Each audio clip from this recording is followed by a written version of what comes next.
prepara tus cosas y vete para el domingo. Mi esposa ya no soporta tenerte bajo nuestro techo. Eso fue lo que mi propio hijo me dijo en la mesa del desayuno, 3 días después de que le dijera que tenía cáncer de próstata en etapa 2. No discutí. No supliqué. Simplemente asentí, terminé mi café y regresé a mi habitación. Lo que él no sabía era que yo era dueño de la empresa que tenía la hipoteca de su casa. Y para cuando descubrió quién era yo en realidad, ya había tomado 18 millones de euros y había salido por la puerta principal por última vez. La mañana en que recibí mi diagnóstico, conduje a casa por Ronda con las ventanillas bajadas, escuchando una canción de flamenco que mi difunta esposa, Carmen, solía tararear mientras cocinaba el desayuno. La doctora Vargas había sido amable al respecto. Tratable, dijo. De crecimiento lento. Con un manejo adecuado, me quedaban otros 15, tal vez 20 buenos años. A los 66, eso se sentía como un regalo. Pero sabía que en el momento en que les contara la noticia a mi hijo, David, y a su esposa, Sofía, no sería recibida como un regalo. Sería recibida como un problema. Para entonces, llevaba casi 4 años viviendo en su apartamento del sótano, en un barrio de las afueras de Sevilla. Después de que Carmen falleció, la gran finca a las afueras de Jerez se volvió demasiado silenciosa, demasiado llena de su fantasma. David me llamó un domingo y me dijo que tenían mucho espacio, que a los niños les encantaría tener al abuelo cerca, que la familia se cuida. Así que vendí la finca, les dije que había obtenido una suma modesta después de las deudas y me mudé a su sótano terminado con mi sillón reclinable, mis libros y una fotografía enmarcada de Carmen en la cómoda. Cada 1 de mes le entregaba a David un sobre con 3.200 euros en efectivo. Mi contribución, lo llamaba. Él lo tomaba sin mirar dentro, se lo metía en el bolsillo trasero y decía: «Gracias, papá», como un hombre que da una propina a un botones. Sofía observaba desde la isla de la cocina, con una sonrisa tan fina como el celofán. Lo que ninguno de los dos sabía era que el sobre provenía de una cuenta corriente que se nutría de una cartera de inversiones valorada en poco más de 18 millones de euros. La finca no había sido lo único que vendí. 41 años antes, había fundado una empresa de logística regional a partir de un único almacén en Granada. Para cuando vendía a un conglomerado del centro de España hace 7 años, Transportes Moreno había crecido a 40 y 3 terminales en 6 provincias. El cheque se cobró un martes de octubre y nunca le dije a nadie de mi familia la cifra real. Carmen lo sabía. Carmen siempre lo supo. Pero Carmen se había ido y su fantasma era el único en quien confiaba con esa información. Tenía razones para guardar silencio. Un hombre no construye algo de la nada sin aprender que el dinero cambia la forma en que la gente te mira. Lo había visto suceder con mi propio hermano en los años 70. Lo había visto suceder con viejos amigos, con vecinos, con hombres con los que había compartido trincheras en otra vida. Así que cuando me mudé con David y Sofía, les dije que la finca había rendido quizás 400.000 euros después de la segunda hipoteca y las facturas médicas de Carmen. Se lo creyeron sin preguntar. Se lo creyeron tan completamente que, a los 6 meses, me estaban tratando como a un inquilino envejecido que necesitaba recordar su lugar.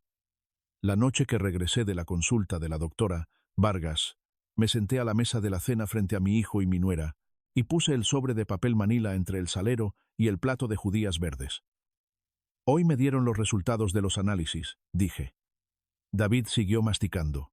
Sofía dejó su tenedor con una delicadeza deliberada, como hacía cuando quería que todos notaran que estaba siendo paciente. «Cáncer de próstata», dije. «Etapa 2. El médico dice que es manejable. El tratamiento durará aproximadamente 1 año, pero el pronóstico es bueno». Mi nieto Hugo, que tiene 9 años, levantó la vista de su plato con los ojos muy abiertos. «Abuelo, ¿vas a morir?» «No, cariño», dije. Y me acerqué para despeinarle el pelo. «El médico dice que me queda mucha lucha». Mi nieta, Marta, de 12 años, y ya demasiado inteligente para la habitación, observaba a los adultos en lugar de mirarme a mí. Siempre había sido la perspicaz. David dijo: «Bueno, eso es mucho que procesar, papá. Ya lo resolveremos». Sofía no dijo nada.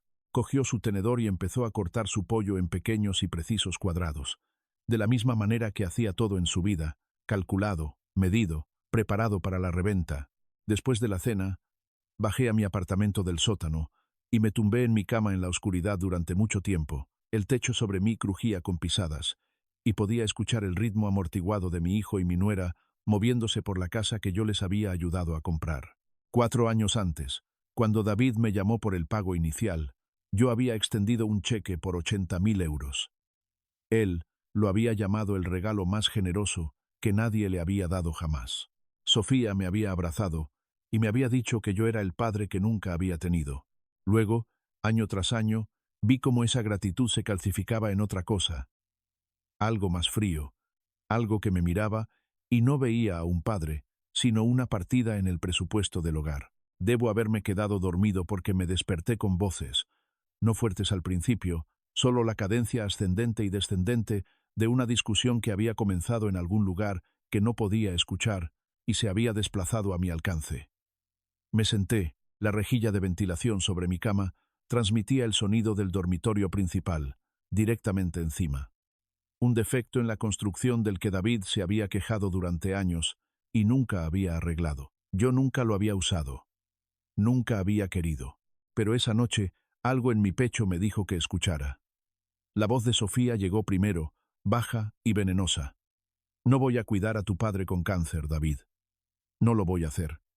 Tenemos 2 hijos. Tengo a mis propios padres en quienes pensar. No puede estar aquí. David dijo algo que no pude captar, suave y suplicante. Ella lo interrumpió. No te atrevas a hacerme sentir culpable. Le he dado a ese hombre 4 años de mi vida, 4 años de él deambulando, comiendo mi comida, sentado en mi sala de estar. ¿Y ahora quiere que yo sea su enfermera? Absolutamente no. David dijo, Sofía, es mi padre. ¿A dónde va a ir? Ella soltó un sonido que fue casi una risa. No me importa. Un asilo, un hospicio, algún tipo de centro. Tiene ese poquito de dinero de la finca. Que se lo gaste en sí mismo por una vez. David dijo, los niños lo quieren. Ella respondió bruscamente, los niños lo superarán. Marta casi está en secundaria. Hugo tiene fútbol. Sus vidas no tienen que girar en torno a un viejo enfermo que sangra en nuestras rutinas. ¿No está sangrando?, dijo David débilmente. ¿Lo estará?, dijo ella. El cáncer no se vuelve más bonito, David. He visto lo que hace. Mi tía parecía un cadáver durante 8 meses antes de morir. No voy a permitir que mis hijos vean eso en nuestro sótano. Él dijo, fin de la conversación. Dile para el domingo. Me senté en la oscuridad con la mano plana sobre el pecho, sintiendo mi propio corazón, el mismo corazón que había amado a este niño desde el momento en que la enfermera lo puso en mis brazos por primera vez en 1988. Pensé en Carmen. Pensé en cómo ella había insistido en llevar a David a la universidad ella misma, porque no quería que él viera a su padre llorar. Pensé en cada Navidad que había trabajado horas extras para pagar, en cada liga de béisbol de verano, en cada coche por el que había firmado como aval, en cada préstamo de emergencia que nunca se había pagado. Y luego pensé en los 18 millones de euros que estaban en una cuenta de cuya existencia mi hijo no tenía ni idea. Y tomé una decisión de la que nunca, ni una sola vez en los años transcurridos, me he arrepentido. A la mañana siguiente, en el desayuno, David no podía mirarme. Empujaba los huevos por su plato mientras Sofía hablaba del tiempo. Hugo y Marta ya se habían ido a la escuela. Finalmente, David se aclaró la garganta y dijo, «Papá, escucha, Sofía y yo hemos estado hablando. Con tu diagnóstico y todo, simplemente no creemos que este acuerdo de convivencia sea sostenible por más tiempo. Creo que sería mejor para todos si encontraras tu propio lugar, tal vez en algún lugar con apoyo médico cerca. Podemos darte hasta el domingo para que hagas los arreglos». Todavía no podía mirarme a los ojos. Dejé mi taza de café. El domingo, dije. Así es, murmuró. Asentí lentamente. De acuerdo, hijo. El domingo será. Sofía dijo. Solo queremos lo mejor para ti, señor Moreno. Nunca me había llamado papá, ni una sola vez en 9 años de matrimonio. Le sonreí con todo lo que tenía dentro de mí, que en ese momento era muy poco. Agradezco tu honestidad, Sofía, dije. Ambos. Luego me levanté, enjuagué mi taza en el fregadero y volví al sótano para empezar a empacar. Esa tarde, mientras mi hijo estaba en su trabajo en la correduría de seguros y mi nuera estaba en su clase de pilates, llamé a un hombre llamado Ricardo Vega. Ricardo había sido mi abogado durante 31 años, el tipo de hombre que podía redactar un contrato que sobreviviría a un tornado y 3 abogados. Don Antonio, dijo cuando descolgó. Ha pasado un tiempo.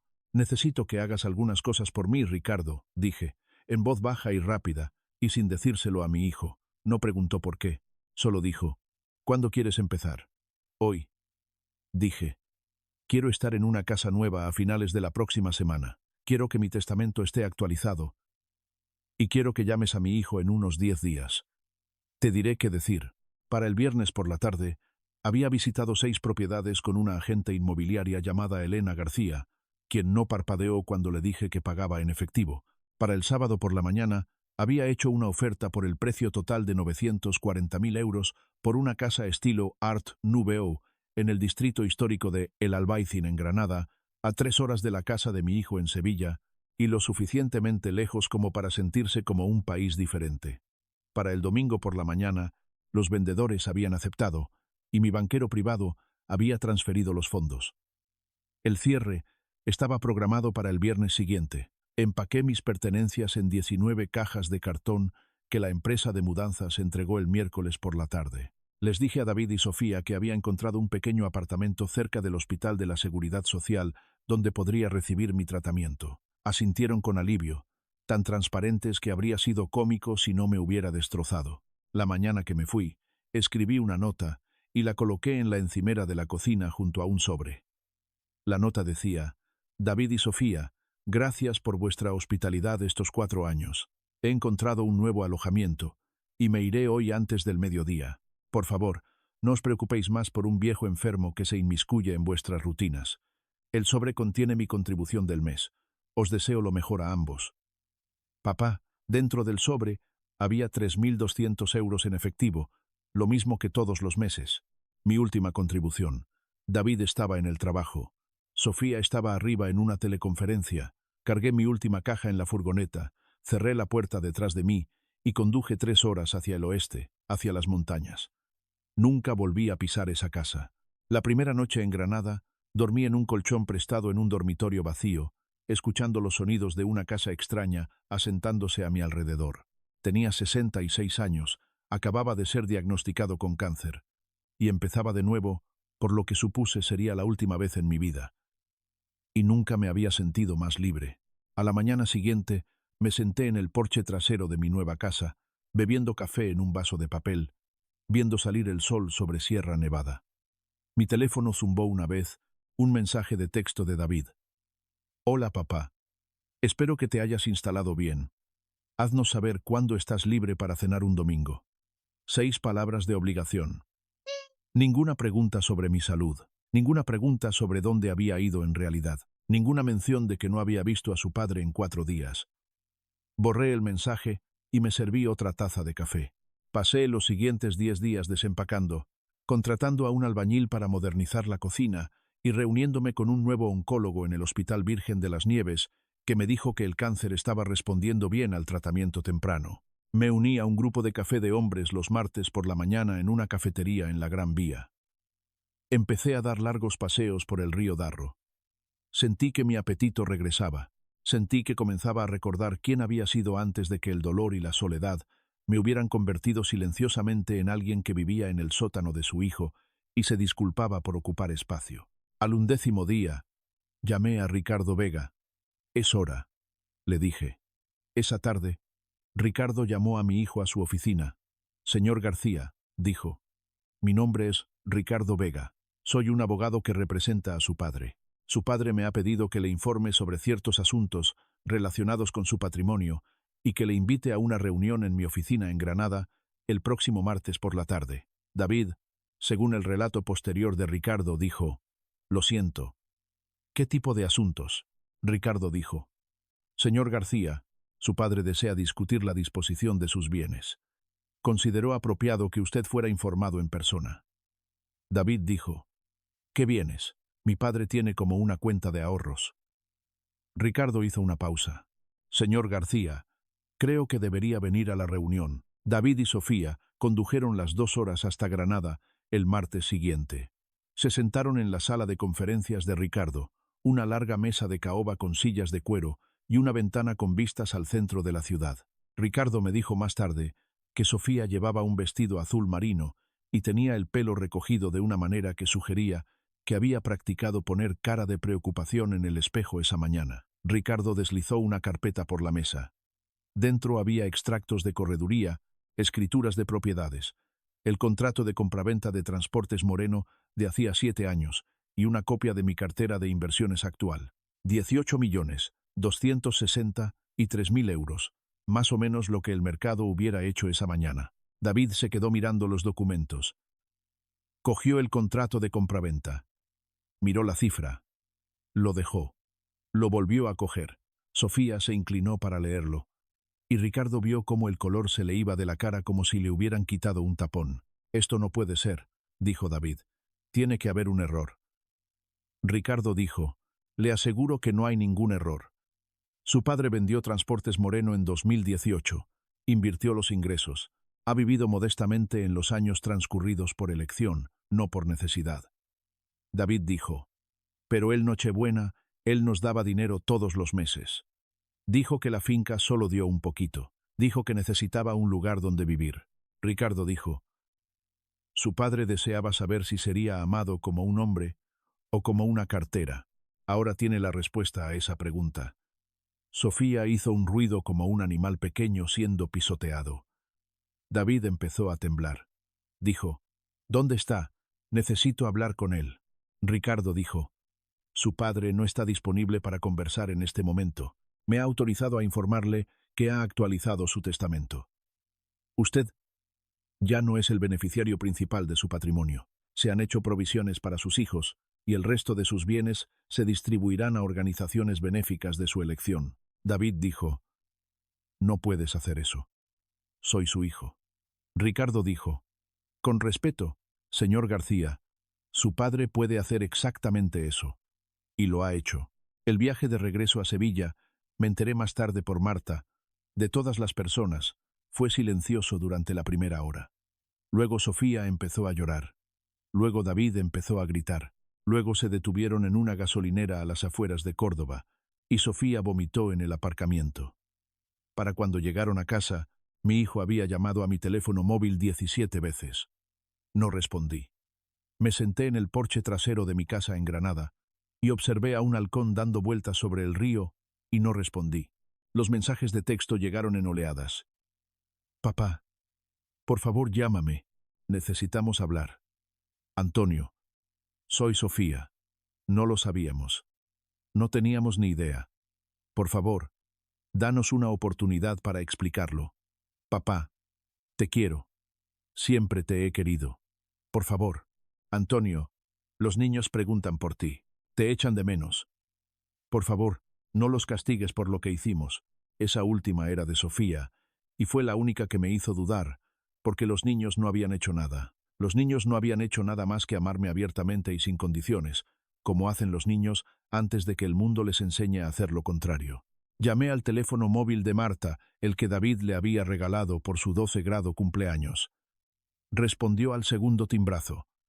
«Abuelo», dijo, y su voz se quebró. Pude oír que había estado llorando. «Hola, cariño. Mamá y papá dicen que no vas a volver. Dicen que estás enfadado con nosotros». «¿Estás enfadado conmigo?» «No, cielo», dije. «No estoy enfadado contigo ni con tu hermano.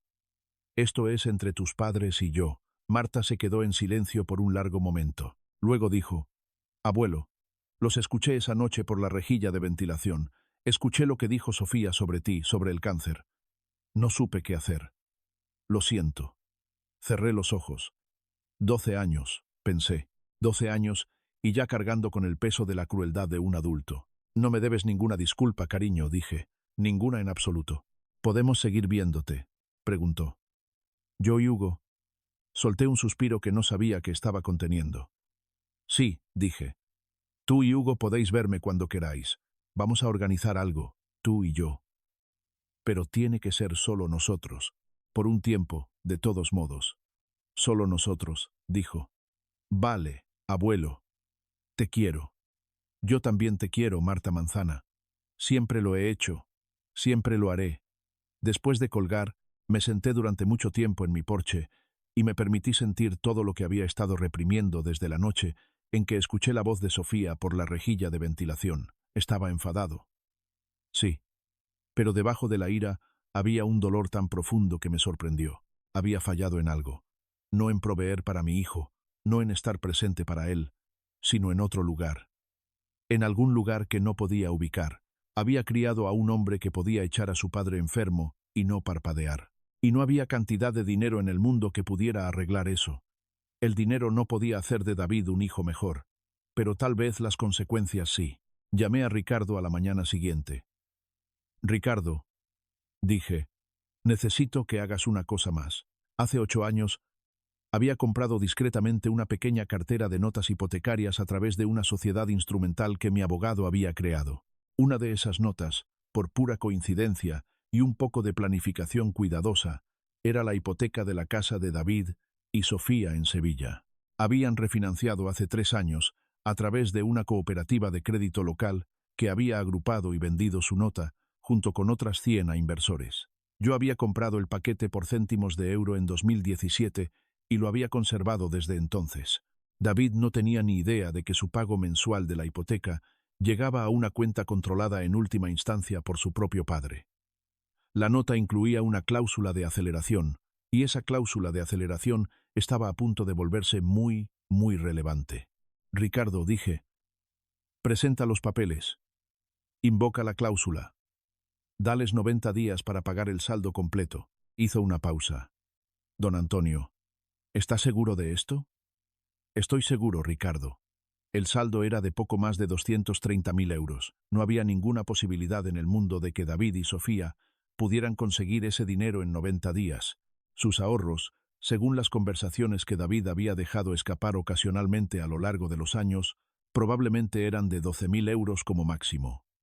Los padres de Sofía tenían dinero, pero habían avalado un préstamo de coche hace 1 año y seguían quejándose por ello. Mi hijo se enfrentaba a una ejecución hipotecaria de la casa de la que había echado a su padre enfermo de cáncer, y se enfrentaba a esa ejecución por culpa de su propio padre. La carta certificada llegó un viernes. Lo sé porque Ricardo me llamó el viernes por la tarde para confirmarme que David la había firmado. Para el viernes por la noche, mi teléfono sonó 41 veces. Dejé que todas las llamadas fueran al buzón de voz. Los mensajes de voz se volvieron progresivamente más desesperados. Papá, por favor. Necesitamos hablar. Papá, no entiendo lo que está pasando. Papá, el banco dice que tenemos 90 días. No podemos Nochebuena. No tenemos Nochebuena.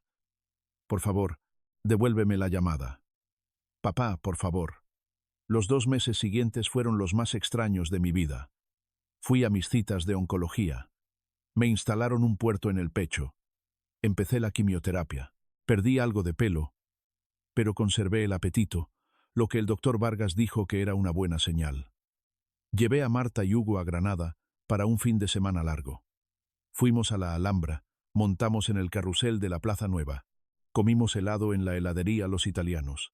Les dije que sus padres estaban pasando por momentos difíciles, que los adultos a veces tenían que aprender lecciones difíciles y que nada de eso era culpa suya. Marta me tomó de la mano en el viaje de regreso al aeropuerto. Abuelo, dijo, ¿vas a estar bien? Lo estoy, cariño. El médico lo dice. ¿Y mamá y papá? Preguntó. Consideré mi respuesta con cuidado. Van a aprender algunas cosas, dije. Si están bien o no, depende de lo que hagan con lo que aprendan. Mientras tanto, a 3 horas de distancia en Sevilla, mi hijo y mi nuera se estaban desmoronando. Lo sabía porque la hermana de Sofía, una mujer llamada Laura, que siempre me había caído bien, me llamó inesperadamente una tarde. Antonio, dijo, sé que no es asunto mío, pero quería que supieras lo que está pasando. Han vendido el coche de Sofía, han puesto a la venta el segundo coche, han sacado a los niños del fútbol privado y los han metido en la Liga de Deportes Municipales. Sofía no ha ido a su estudio de pilates en 2 meses. David está bebiendo, pelean constantemente, los niños están asustados. Yo estoy asustada, Antonio. Le dije que agradecía la llamada. Le pregunté específicamente por Marta y Hugo. Laura dijo, los niños están bien, Marta es más fuerte de lo que cualquiera le da crédito. Hugo no lo entiende realmente, pero necesitan a su abuelo, Antonio. Hagas lo que hagas, por favor. Recuérdalo. Le dije que lo haría. El día 75 de los 90 llegó un frío martes de febrero. Estaba sentado en mi cocina bebiendo té cuando sonó el timbre. Fui a la entrada de la casa, abrí la puerta y allí estaba mi hijo. Había perdido 10 kilos. Tenía los ojos hundidos. Llevaba un abrigo de invierno que le había regalado en Navidad hacía 3 años. Detrás de él, sentada en el asiento del pasajero de un sedán destartalado que no reconocí, estaba Sofía. Ni siquiera se bajó del coche. «Papá», dijo David. Su voz se quebró en la única sílaba. «¿Puedo pasar?» Sostuve la puerta abierta. Entró y se quedó parado en mi entrada, mirando alrededor de la casa que nunca había visto, la vida que nunca había imaginado que yo podría tener, y empezó a llorar. Había visto a mi hijo llorar quizás 4 veces en toda su vida. Una vez cuando murió su abuela, una vez en su boda, una vez cuando nació Marta, y una vez cuando destrozó mi camioneta a los 16 años. Esto era diferente. Este era el llanto de un hombre que se había quedado sin lugares donde esconderse de sí mismo. Lo senté en la mesa de la cocina.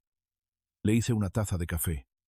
Lo dejé llorar sin decir una palabra. Cuando finalmente pudo hablar, dijo: «Papá, no sé cómo empezar». Yo dije: «Empieza con la verdad». Él asintió.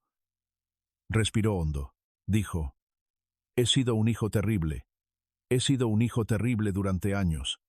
Dejé que Sofía me convenciera de cosas que sabía que estaban mal. Te traté como un problema en lugar de como a mi padre. Cuando nos hablaste del cáncer, ni siquiera te pregunté qué tipo de tratamiento necesitabas. No te pregunté si tenías miedo. No te pregunté si me necesitabas. Solo pensé en lo inconveniente que iba a ser para nosotros. La dejé decir esas cosas sobre ti. Estuve de acuerdo cuando dijo que tenías que irte. Y lo peor, papá, lo peor es que incluso ahora, incluso sentado aquí, no sé si lo siento porque sé que me equivoqué o si lo siento porque estamos a punto de perder nuestra casa». Me miró. Tenía los ojos rojos. «Creo que lo siento por ambas cosas», dijo. «Y sé que eso me convierte en una peor persona que si solo lo sintiera por una.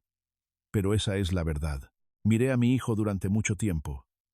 Luego dije: David, voy a hacerte una pregunta, y quiero que la respondas honestamente. Si no hubiéramos perdido la casa, si nunca hubieras descubierto lo del dinero, ¿me habrías llamado? ¿Habrías venido aquí a disculparte?» No respondió de inmediato. Miró su taza de café. Finalmente dijo: «No, papá. No creo que lo hubiera hecho. Me habría dicho a mí mismo que estaba ocupado. Me habría dicho a mí mismo que estabas mejor donde estabas. Habría dejado pasar años». Levantó la vista. «Lo siento», dijo. «Siento que esa sea la verdad, pero lo es». Agradecí la honestidad. La agradecí más de lo que probablemente él sabía. La mayoría de los hombres, cuando están acorralados, mienten. Mi hijo, sentado en mi cocina con un aviso de ejecución hipotecaria en el bolsillo, me dijo la verdad. Eso importaba. Me levanté y caminé hacia la ventana. Miré las montañas. Pensé en Carmen. Pensé en lo que ella habría querido.